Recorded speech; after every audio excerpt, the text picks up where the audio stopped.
Selamünaleyküm beyler. Bugün 5M'de Reshade fontunu nasıl değiştirebileceğinizi göstereceğim.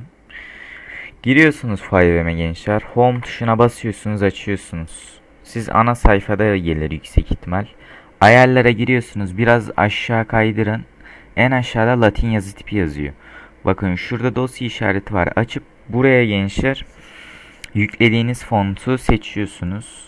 Aşağıdan da eğer şu FPS göstergesi falan gelmediyse bunu buradan açın tike basıp. Onun dışında buradan rengini değiştirebiliyorsunuz. Beyaz kullanın genelde. Daha her sunucuda görürsünüz, bazen burada logo falan gelir. Buradan büyüklüğünü küçüklüğünü ayarlayıp buradan da ne tarafta durmasını istediğini ayarlıyorsunuz. Ben genelde sol tarafta kullanıyorum.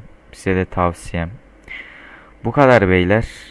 Discord'a gelirsiniz. Başka bir hediyelerim de olur size bu videodan gelenlere. Hadi kendinize